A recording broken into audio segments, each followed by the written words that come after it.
Hey guys, it's Dr. Josh, and today I wanted to discuss jiu-jitsu rib injuries and how you can continue on training even if you've had a rib pop or a costochondral disruption. Maybe you had a rib fracture, or maybe you kind of hurt the cartilage within the ribs. So we know that jiu-jitsu and a lot of doctors actually don't treat the costochondral type of injuries. So it's actually kind of hard to understand like what's going on, because to be honest, this stuff is not well documented in the research, and it's actually not really well understood because it's very, very rare. However, in jiu-jitsu, it's actually pretty darn common when somebody drives a shoulder or a knee on belly, or maybe you're trying to lock up a triangle, or maybe somebody has your back and you're turning hard and you hear sometimes a pop in here. So if you've suffered this, obviously it's really important that you not only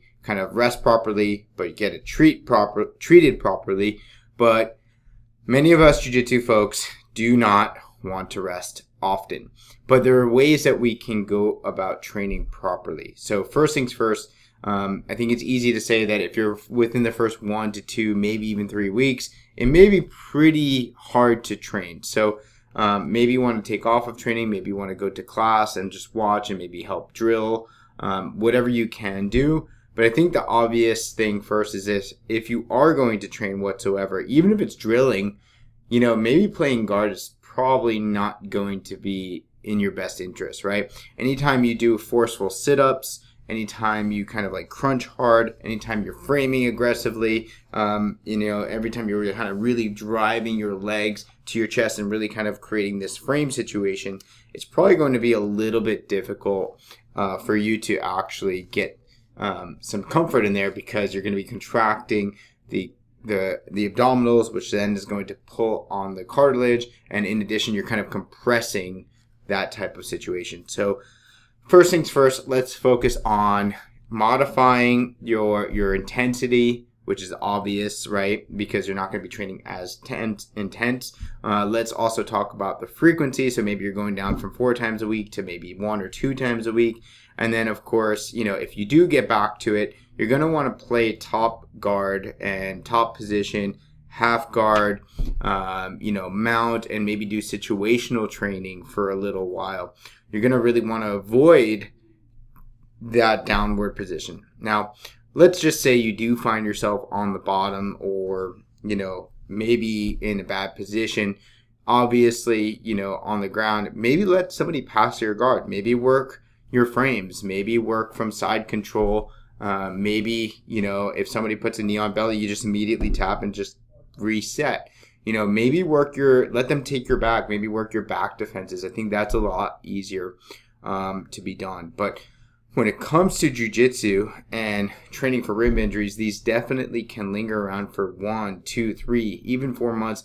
I've even had mine linger around for 4 or 5 months. Not that I wasn't 100% by 4 or 5 months, but I was kind of a little hesitant to lock down a triangle or lock down at like an aggressive type of crunch, because I was afraid of the disruption of the cartilage there. So first things, guys, think about it. Take some time off. Not necessarily full time off, but maybe time off of high intensity jiu-jitsu. Take a little bit more frequency off. Study more games. Play top game. If you do go into the bottom game, it's probably very, very important that you really start to modify and choose and pick your game wisely. Of course, I can always say choose the right training partners and maybe work a little bit more back defenses. And in addition to all of this, guys, when you're on the sidelines, if you're not competing, or training at full capacity, which is probably what you're going to be doing for a little while, then, just observe from the sidelines, get your mobility in, try to do some rehab, do some things that you can do to help you recover from this injury. But I think the big no-no right here is kind of expecting to play a good high quality guard game, especially when it comes to close guard, when it comes to sit up guard, when it comes to kind of powering through these movements, and then aggressive twisting and turning I think those are things that you're going to have to watch out for a little period of time. So I know that's a difficult injury because a lot of doctors don't treat this very well. And again, there's not also a lot that you can do to it in terms of like casting it and rehabilitation wise.